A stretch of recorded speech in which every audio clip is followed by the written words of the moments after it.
Olá pessoal, estamos começando mais um episódio do Agora Pode. Eu sou a Luísa Vieira e aqui ao meu lado, Natasha Vogel. Olá!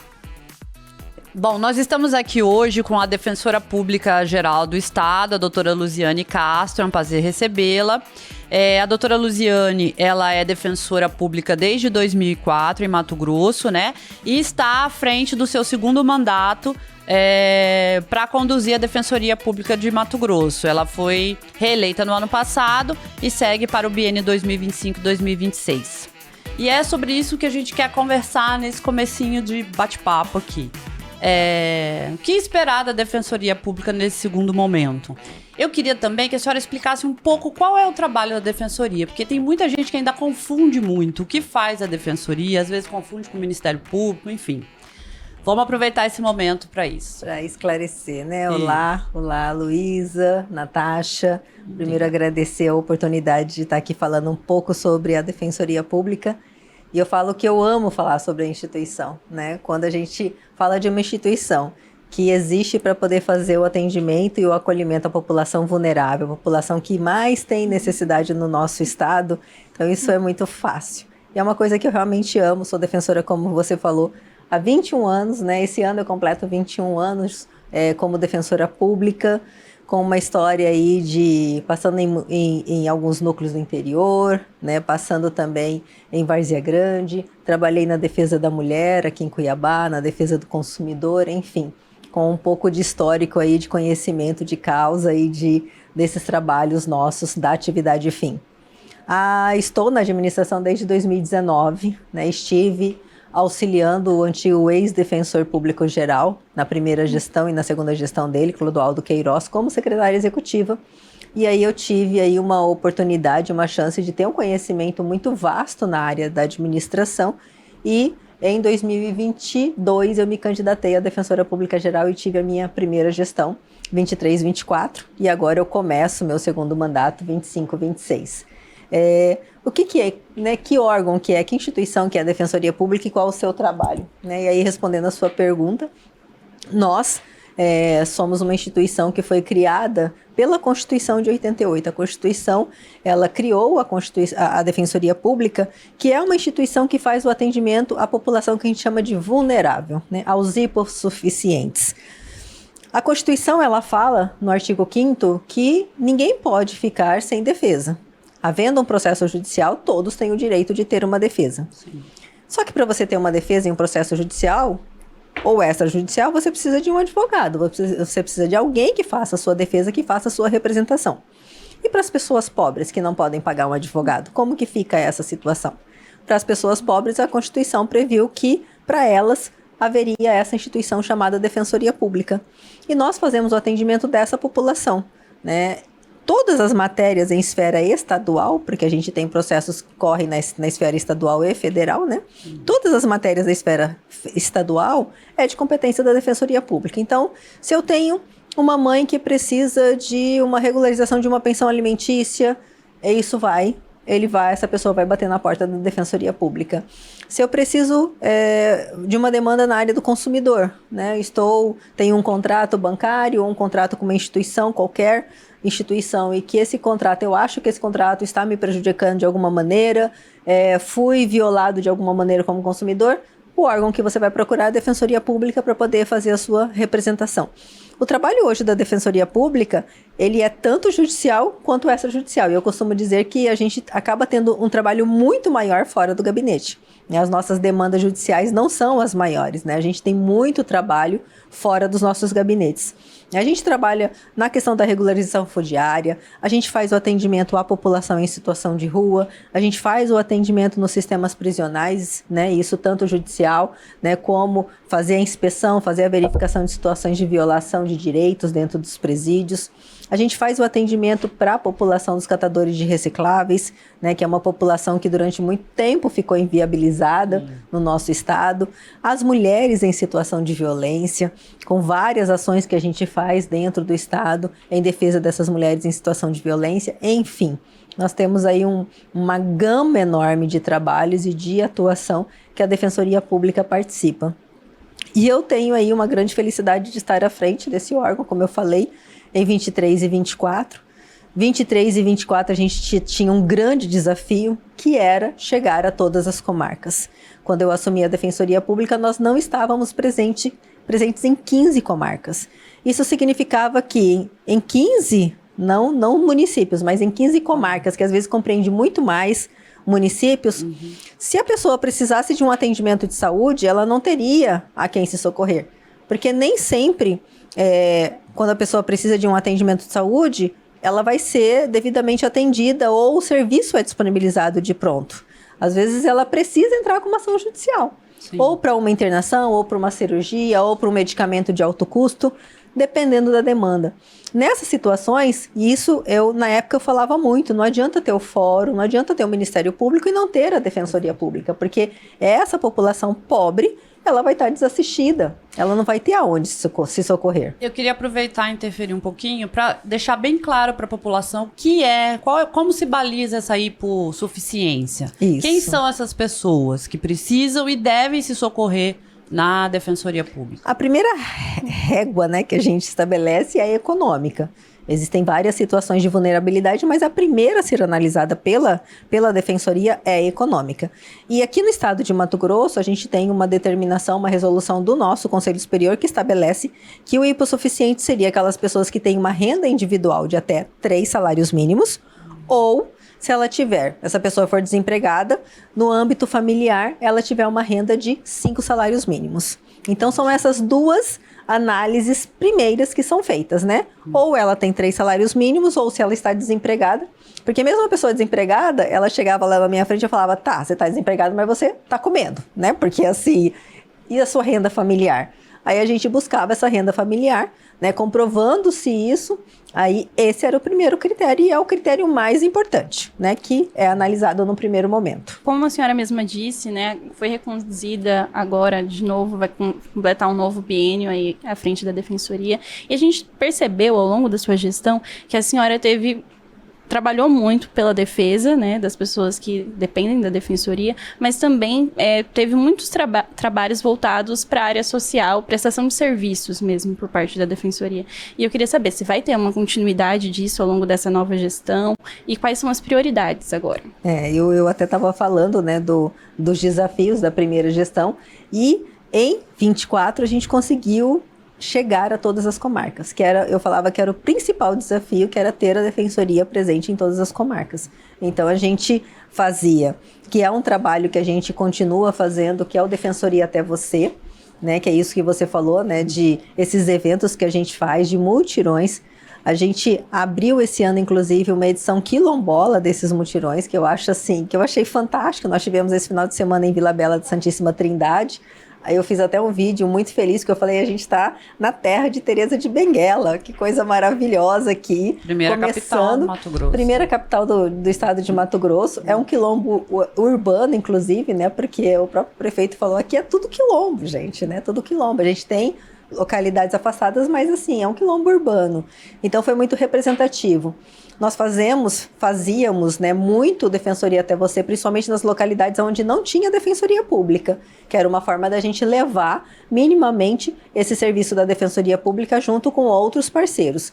Mas agora, como a gente conseguiu fazer a ampliação do nosso serviço e ter a Defensoria Pública em todas as comarcas, a gente realiza especialmente essas nossas edições específicas, que é o mutirão Defensoria Até Você, edição indígena, que inclusive no mês de março nós estaremos em Nova Nazaré, fazendo atendimento em Nova Nazaré da comunidade indígena, e as edições quilombolas e também o Pop Rua, que aí a gente faz o atendimento para a população de rua. A gente teve uma edição grande em Cuiabá no ano passado, em outubro do ano passado, e a gente tem previsto já para realizar esse atendimento em Rondonópolis e no segundo semestre aqui em Cuiabá. Então, sim, a gente vai continuar com essas ações, porque ali a gente consegue resolver, especialmente a população indígena e agora também com a população quilombola, eles têm muita dificuldade.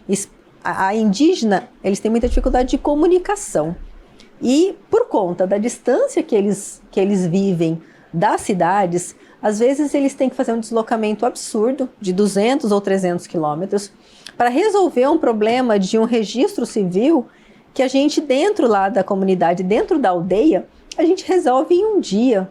Ele já consegue resolver o problema do registro dele, da certidão de nascimento, já consegue resolver problema com o CPF, porque a gente leva a Receita Federal junto com a gente, consegue fazer o seu RG. A gente, nesse trabalho com os indígenas, a gente trabalha muito a questão de subregistros, porque eles têm um alto índice de subregistros. E aí eles acabam não tendo nem acesso a benefícios sociais, a uma assistência social mais efetiva, porque eles têm esse problema de registros. Então a gente trabalha muito isso na comunidade indígena. E quando a gente vai para dentro da comunidade, vem professores, vem tradutores, porque eles falam a língua deles, né? Precisa de um aporte. Precisa de todo um aporte. Multiprofissional. Exatamente. E se isso não existe, como que essa pessoa vai carregar um professor para poder ir com ele lá na cidade, para poder percorrer vários órgãos? Você imagina a dificuldade dessa pessoa. Então, assim, são ações que a gente fica muito feliz, que teve assim, um resultado fantástico no ano de 2023 e também 2024, e que, sem sombra de dúvidas, a gente já tem um calendário para acontecer aí ao longo desse ano de 2025. É uma ação que dá um resultado muito efetivo para essa população. Inclusive, há pouco eu estava numa reunião com a presidenta da FUNAI, né, e até apresentei isso, da continuidade desses nossos atendimentos nas aldeias indígenas. Então, essa é uma das ações que a gente segue, né, nessa nossa gestão. E para 25 e 26, o nosso desafio é o que eu chamo implantação de um projeto chamado de Pintando Mato Grosso de Verde. Né? E como as coisas não são tão fáceis na defensoria, a gente vai um passo de cada vez. Esbarra em orçamento, doutora? Sim, esbarra em orçamento, porque para você fazer as coisas você precisa de orçamento, né? A Defensoria Pública, historicamente, sempre teve um orçamento menor dentro dos órgãos do sistema de justiça. Então, só que a gente vem conversando muito com o governo do estado, o orçamento da Defensoria cresceu bastante, não no tamanho e na proporção que a gente gostaria, mas cresceu muito por conta desse diálogo, desse entendimento da necessidade de crescimento do órgão. E a gente tem feito esse processo, né, de conversar, de crescer, de avançar os nossos serviços, e é o que a gente vai continuar fazendo com o governo do estado, com a Assembleia Legislativa, que sempre foi os nossos parceiros. Então, para 25 e 26... a gente vai trabalhar esse projeto que se chama Pintando Mato Grosso de Verde. O que é esse projeto? Eu falo que não adianta eu ter o defensor. Eu preciso ter um espaço para fazer o atendimento dessa população. E a gente atende pessoas pobres, né? Pessoas com pouco conhecimento, pessoas com muita dificuldade, né? Então, eu preciso ter um espaço digno para acolher essa população. E eu não falo de luxo, eu não falo de nada. Eu quero ter um núcleo adequado para esse servidor trabalhar, para esse defensor ou essa defensora trabalhar, para acolher essa população com o olhar e do jeito que ela precisa ser atendida.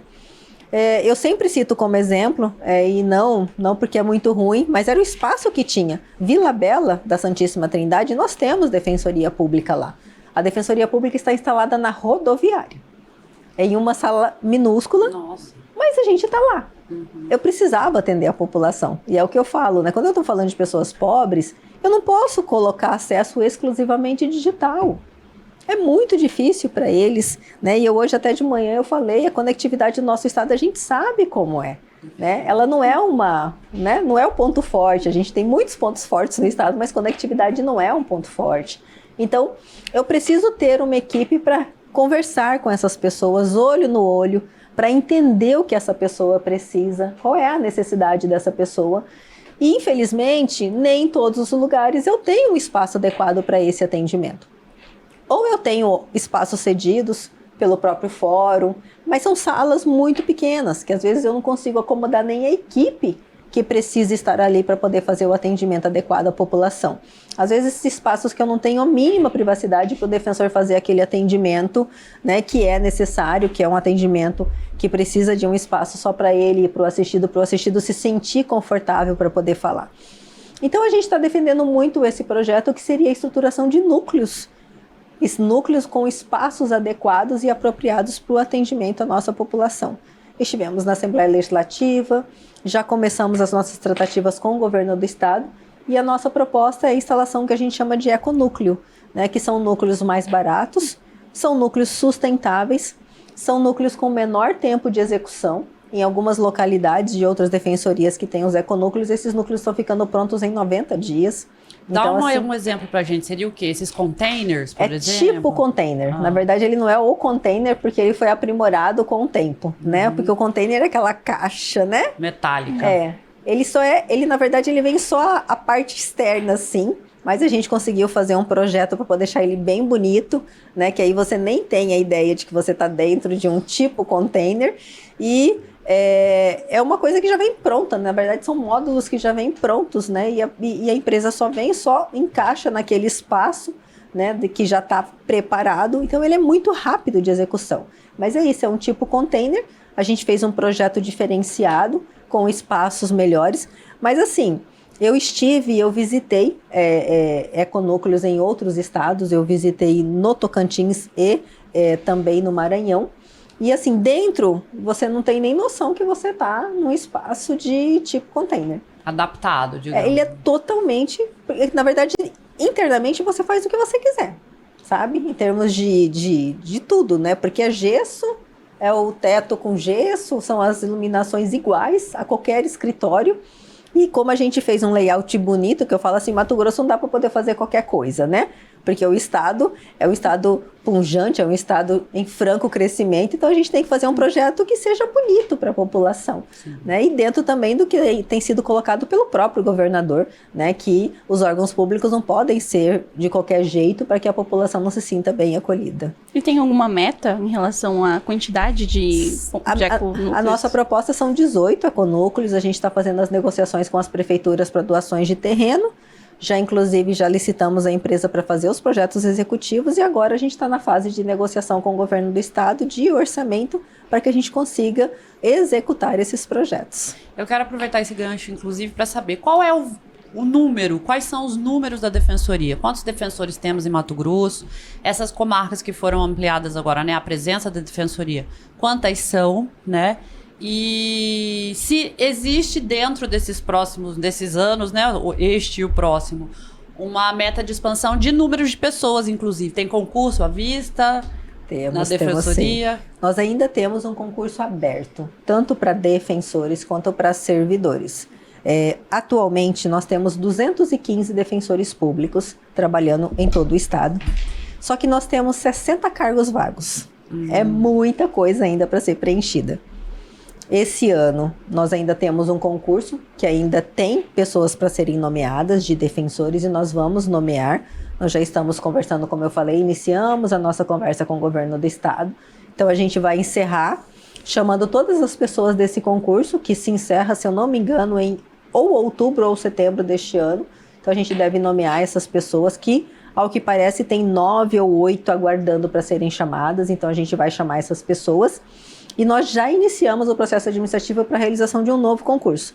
Porque a minha proposta, né, o que eu tenho conversado com o governo, é pelo menos colocar mais 10 defensores a cada ano, até que a gente tenha um mínimo necessário, porque 60 cargos vagos, a colcha ainda está muito pequena, né? Aí é o que eu chamo da minha colcha de retalhos.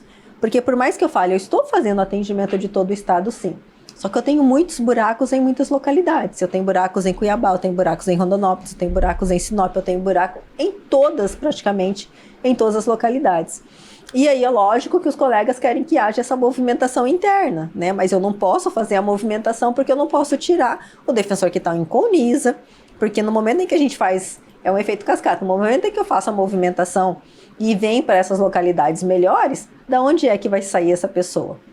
Lá, né? Do interior. Dos rincões, né? Dos de Mato rincões. Grosso. E eu não posso tirar, eu tenho que ter defensor em Vila Rica, eu tenho que ter defensor em Querência, tenho que ter defensor em São Félix do Araguaia, defensores que, aliás, fazem trabalhos brilhantes aí no nosso estado, Colniza, né? Eu tenho que ter defensores nessas localidades. E para isso eu preciso fazer esse processo de nomear mais defensores para conseguir suprir as necessidades, porque precisa, que Cuiabá, por exemplo, está tendo muitas varas que são criadas pelo Tribunal de Justiça e fica super difícil o trabalho dos defensores que estão aqui, porque assim acaba sendo uma condição desumana de trabalho, né? Porque tem que ficar segurando dele, segurando de outro que não tem defensor, é bastante complicado. Então a gente está nesse processo de franco crescimento a cada ano, fazendo um pouco de nomeação para a gente ter mais defensores, e também do concurso de servidores, né, que acho que também se encerra ou em agosto ou novembro, ou em agosto não, ou em outubro ou em novembro. E a nossa proposta é que a gente consiga os recursos para nomear todos dos cargos existentes, né, desse concurso de servidor, para que a gente consiga continuar ampliando o atendimento à população. Então, de defensores é isso, nós temos 215 com 60 cargos vagos. Nas comarcas, nós estamos nas 79 comarcas, então são 79 comarcas no estado de Mato Grosso e nós fazemos atendimento em todas elas. E entenda, algumas localidades, eu não consigo ter o defensor lá. Por quê? Como eu falei, eu tenho 60 cargos vagos. Então tem algumas localidades que a gente atende, como a gente chama, pelo sistema de acumulação. O defensor, ele vai X vezes por mês lá. Só que lá tem uma equipe para poder acolher todas as necessidades da população.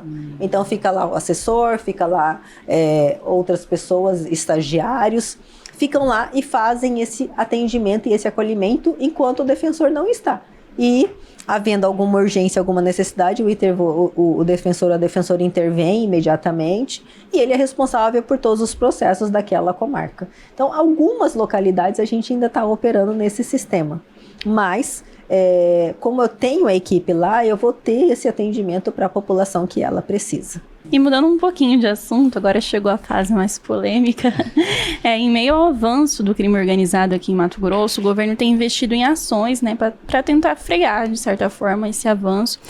E o governador Mauro Mendes tem feito algumas falas duras em relação às leis, né, pede que elas sejam mais severas. Queria saber o posicionamento da Defensoria Pública a respeito disso, como a senhora analisa essas falas. Em alguns momentos até eu sou questionada com relação a isso, e é óbvio que nós estamos diretamente trabalhando dentro dos presídios, como eu falei anteriormente, né? Existe até a obrigação legal do defensor de fazer esse atendimento nas unidades prisionais. E a gente tem uma clareza muito grande, as unidades prisionais hoje elas não ressocializam ninguém, elas não estão preparadas para esse processo de ressocialização. Então, penas mais duras não vai significar que aquela pessoa não vai voltar a praticar crime, não vai significar que ela vai voltar diferente depois de aumentar uma pena de 30 para 40 anos. Enfim, o que a gente tem que se operar é condições que não sejam desumanas, e a gente está recebendo muitos relatórios por parte dessas inspeções, né? E recentemente houve toda a polêmica dos mercadinhos, né? Das leis que foram feitas, né? Que foram aprovadas na Assembleia, enfim. Da falta de condições mínimas para essas pessoas, né? O desembargador Orlando Perrin, em uma conversa comigo, ele falou, tem unidade prisional que o preso ele tem que dividir escova de dente. Mas assim, é uma escova de dente que eu recebi no relatório, que é uma escova de dente infantil, daquela certamente que a gente, quando vai em algum hotel que ainda oferece uma escova, aquela escova de péssima qualidade. Então assim, efetivamente o Estado ele tem que, e a lei obriga que o Estado forneça. Se o Estado não fornecer, tem que, via de regra, ter outras opções para essa pessoa que está ali privada de liberdade. A Defensoria Pública agiu diretamente em algumas situações onde esses mercadinhos eles eram gerenciados pelo próprio conselho da comunidade. O primeiro caso foi lá em Sorriso, né, que foi o primeiro caso. Gera polêmica, sim, gera polêmica, mas o conselho da comunidade, lá em Sorriso, por exemplo, ele é um órgão que ele fazia essa gestão do mercadinho, e ele tem representante da Defensoria Pública no conselho, ele tem representante do Ministério Público, representante da UAB, representante do Poder Judiciário, ou seja, todos os órgãos tinham representante nesse conselho da comunidade, e a gestão era toda voltada para melhoria, para ofertar produtos de melhor qualidade para essas pessoas privadas de liberdade. Então, como que o defensor, né, que sabia da necessidade, ele não ia entrar com uma ação para poder voltar?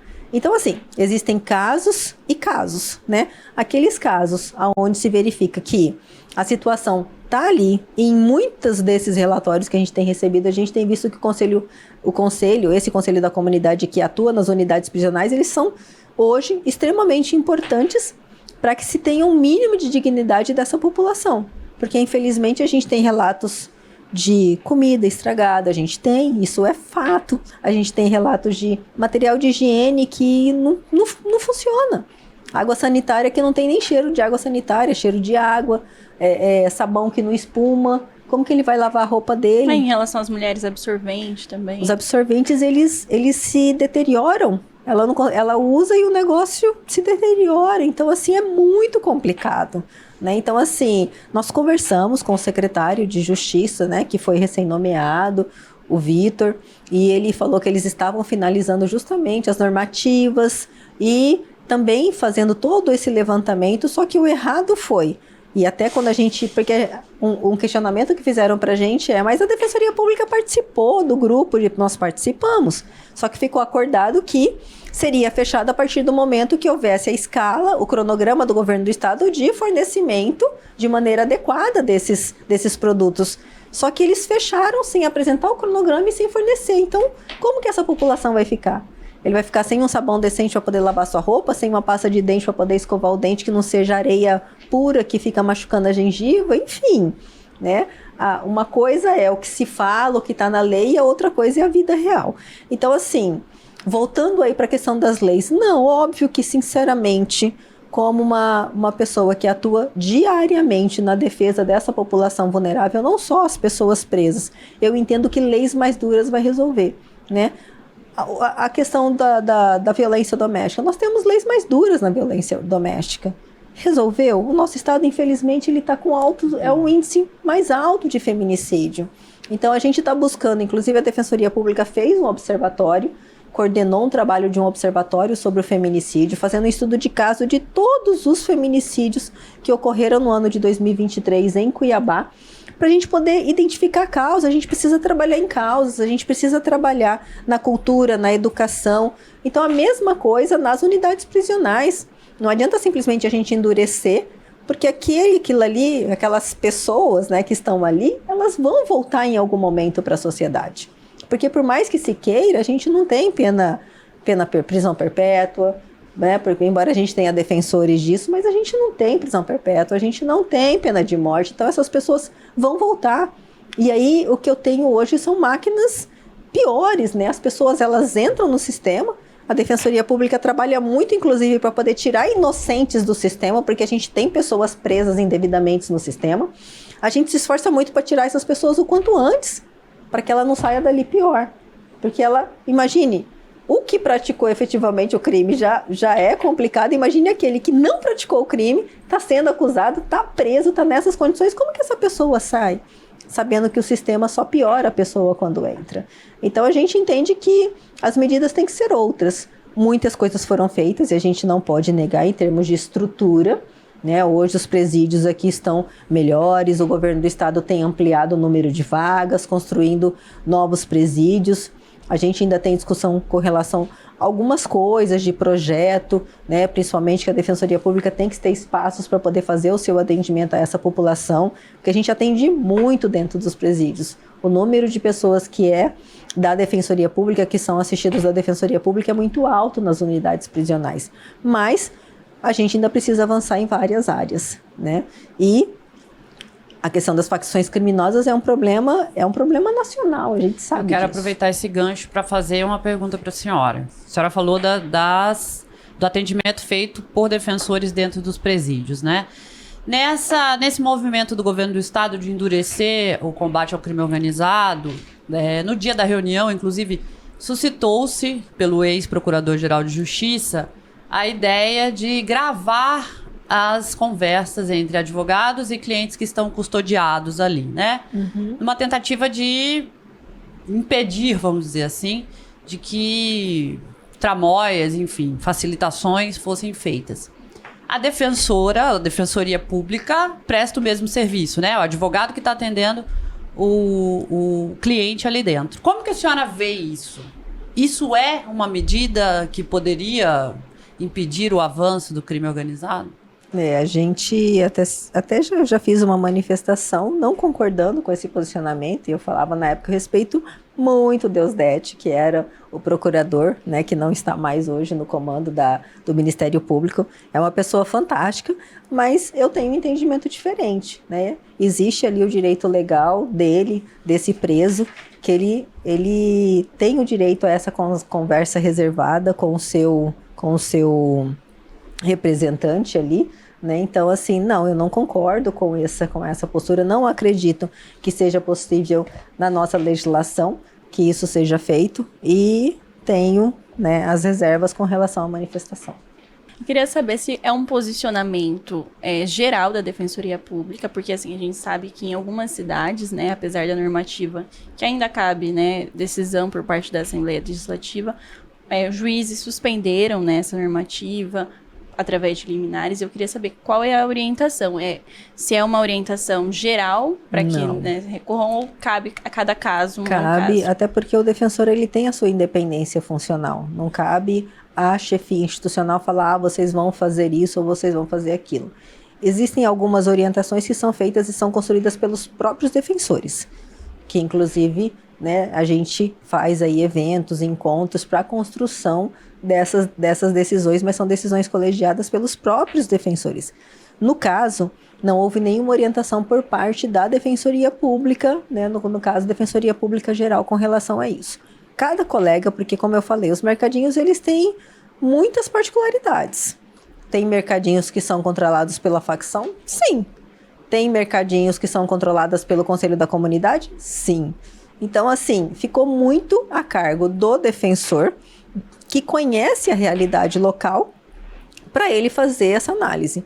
Aonde eles entenderam que havia violação dos direitos dessas pessoas lá nas unidades prisionais com o fechamento dos mercadinhos, os colegas fizeram um acionamento por entender que a lei estava violando o direito dessas pessoas privadas de liberdade. Mas sem nenhuma orientação geral, né, a gente realmente deixou,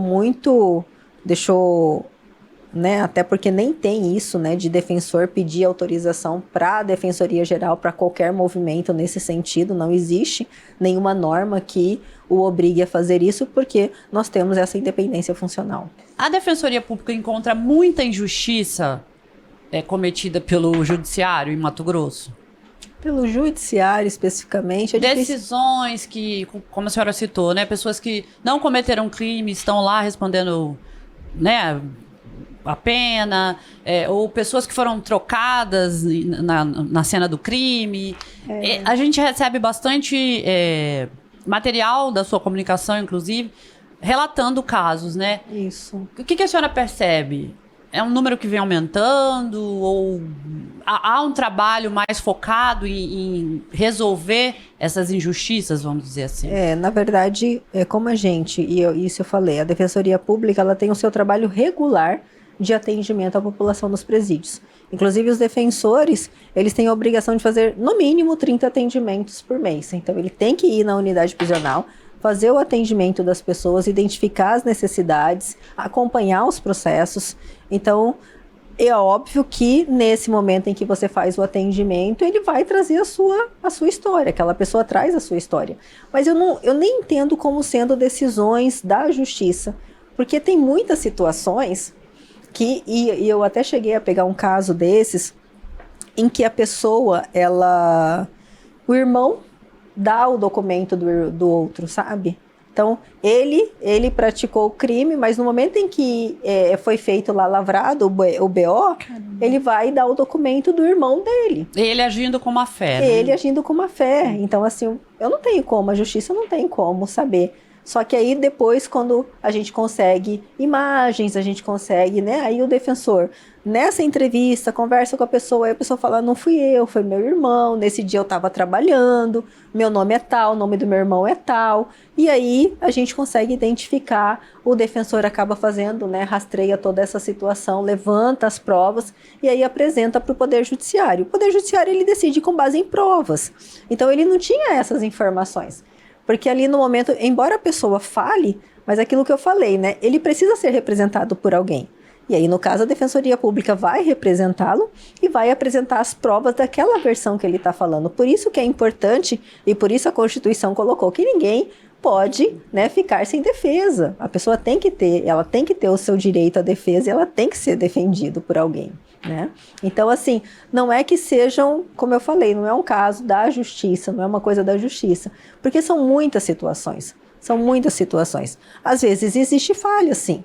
Existe falha porque a pessoa ficou esquecida, porque o boletim de ocorrência, ela foi presa, mas sequer virou um processo judicial. Então, houve uma falha do Estado, que eu não posso dizer que é do Poder Judiciário, né? Houve uma falha do Estado, em alguém, né, do sistema falhou, algum órgão do sistema falhou, e aí aquela pessoa acaba ficando esquecida lá, sem nenhum processo criminal rodando. Se a gente não faz esse atendimento na unidade prisional, ela fica continua esquecida por alguns anos, né? Então já teve situações assim também que a gente pegou, e aí a gente identificou que ela não tinha, só tinha um boletim de ocorrência, né? Esse boletim de ocorrência foi preso em alguma blitz, em alguma coisa, que aí viu, ele tem aqui uma ordem de prisão, vai para lá e não gera um processo criminal.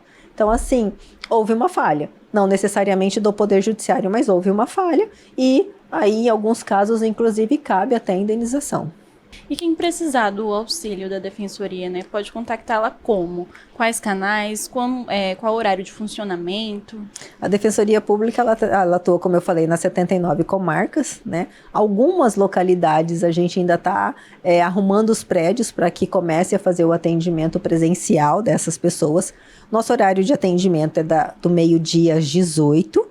Alguns núcleos têm horário diferenciado, porque às vezes eu tenho algum núcleo que trabalha nos fóruns, né, que funciona dentro dos fóruns, e o fórum trabalha no horário da manhã. Aí depende do horário do município, alguma coisa específica, né? Então, via de regra meio-dia às 18, nos núcleos da Defensoria Pública, que a relação pode ser pega lá no site da Defensoria Pública, www.defensoriapublica.mt.gov.br, tá? É só entrar lá no site, a gente tem um link com todos os nossos núcleos, e a gente também tem a possibilidade de 2 formas de atendimento. Uma por WhatsApp, tem um telefone que qualquer pessoa pode iniciar o seu atendimento por esse WhatsApp, e aí a gente faz esse atendimento, pode fazer o agendamento dessa pessoa, identifica as necessidades, passa as informações para ela. E tem um outro sistema que nós criamos, um aplicativo Defensoria Cidadão. Então ele pode baixar o aplicativo, lá no aplicativo também ele consegue fazer agendamento de atendimento, ele consegue ter informações sobre o processo dele, como que tá, em que situação tá, isso fica atualizado lá no sistema, nesse aplicativo. Ele vai ter informações de quando que vai ter audiência, a data da audiência dele, então é bem interessante, é só entrar em qualquer, né, Android ou da Apple, né, ou iOS, e baixar Defensoria Cidadão, daqui de Mato Grosso, e aí ele consegue ter essas informações. A gente fala que a Defensoria na palma da sua mão, você consegue ter facilmente o acesso a essas informações. É isso o nosso grande desafio, que a gente fala é de estruturar a Defensoria Pública. A gente quer continuar atendendo cada vez mais e melhor, e aí até faço um recorte, no ano passado nós fechamos com 548 mil atendimentos aqui no estado de Mato Grosso.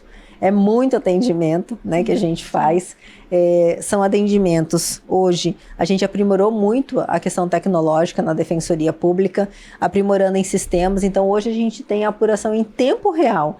Se a pessoa chega no nosso núcleo, no momento em que ela é cadastrada, a gente já tem informação desse cadastramento, quem fez o atendimento, qual é o direcionamento dessa pessoa. Então, assim, a gente está aprimorando cada vez mais os nossos atendimentos para prestar um serviço de excelência e também com eficiência, que é o mais importante, que aquele cidadão ele precisa ter um resultado, né? Então, o nosso foco é de melhoria desse atendimento cada vez mais, aprimorando, ou seja, via tecnológica, ou no acolhimento dessa população por meio de preparação, de formação dos nossos servidores, para que acolham essa população, que a gente sabe que ela precisa ali às vezes, alguns só precisam ser ouvidos, né? Em algumas situações, quando eu fazia o atendimento na violência doméstica, eu falava que eu era mais psicóloga do que advogada, de fato, né? Porque às vezes as mulheres já chegavam sabendo de todos os seus direitos, só que elas não se conformavam, às vezes, com algumas situações previstas na lei, né? Porque tem a lei de proteção da Maria da Penha, mas a questão de família, ela é resolvida em leis próprias, né? Então, às vezes, a questão de divisão de patrimônio, uma série de coisas, né? De guarda de filhos, de visita, às vezes a mulher, ela não se conformava com aquela situação. Então, assim, uma outra coisa, né, que a gente também vai fortalecer muito nessa segunda gestão é o que a gente chama dos atendimentos especializados. Nós pretendemos criar núcleos especializados. E um deles é um núcleo para atendimento às mulheres em situação de violência em todo o estado. Porque hoje nós temos apenas um núcleo aqui em Cuiabá. A nossa ideia é que a gente tenha um núcleo para poder fazer o atendimento no estado inteiro. Porque o que acontece? Em muitas localidades, como eu citei, Colniza, Vila Rica, Querência, eu tenho um defensor. E a gente atende quem chega primeiro e procura a primeira defensoria pública. Às vezes, na violência doméstica, quem bate a primeira porta da defensoria é o homem, é o acusado. Por quê? Porque ele foi preso, porque ele passou por uma audiência de custódia, e quem está ali na audiência de custódia é a defensoria pública para poder atendê-lo. Aí, quando a mulher procura a defensoria, ela não pode ser atendida pela defensoria porque aquele defensor ou aquela defensora já está atendendo o acusado. Nessa situação, o que é feito? Porque Não ela é feito. também deve estar na mesma condição que o... Exatamente. Essa é a questão. Hoje não é feito. E aí nós queremos criar esse núcleo estadual, né, com um corpo técnico principalmente reforçado, de assessores técnicos, psicologia, assistentes sociais, para que possam fazer o atendimento dessa mulher. Né, a gente teria o acolhimento lá no ponto de atendimento, aí nesse caso a pessoa lá do núcleo, ela seria contatada e faria um atendimento por vídeo mesmo, um atendimento remoto por esse núcleo. Em algumas situações essas defensoras e esses técnicos iriam para a localidade, principalmente para esse trabalho que a gente espera que melhore esses números por meio de educação, por meio de formação dessas pessoas, porque uma das coisas que a gente vê na violência doméstica é que são ciclos de violência, né? Lá no estudo no Observatório do Feminicídio, nós vimos que muitos dos acusados, eles eram filhos de mães que passavam por ciclo de violência doméstica. Então, há uma naturalidade nesse processo. Então, um dos nossos objetivos é o fortalecimento, a criação desse núcleo estadual para atendimento à mulher, o fortalecimento do núcleo de direitos humanos, na verdade é também a criação do núcleo de direitos humanos, que aí vai ter uma atuação mais efetiva nas unidades prisionais, no atendimento da população de rua. E uma outra frente que a gente quer é a ampliação da nossa resolução extrajudicial de conflitos, que teria um núcleo também estadual para a resolução extrajudicial de conflitos, fortalecendo a conciliação e a mediação dentro da Defensoria Pública. Então, assim, seguimos aí com um desafio grande de ampliação de serviços, né, de acolher cada vez mais a população, de atender cada vez mais a população, e educação em direitos também vai ser outro foco importante aí da nossa segunda gestão. Tá chegando ao fim, né, a nossa entrevista. Muito obrigada por ter aceitado o nosso convite. Eu que agradeço. E assim, até breve. Te espero aqui de sua novo. presença também, e portas abertas para quando tiver novidade, entrar em contato. A gente volta aqui. Isso. Pode vir, a gente está de portas abertas. Obrigada, gente. Muito obrigada. E para você que acompanha o Agora Pode, todos os episódios estão disponíveis no YouTube, no Spotify, em todas as plataformas de áudio. E até breve.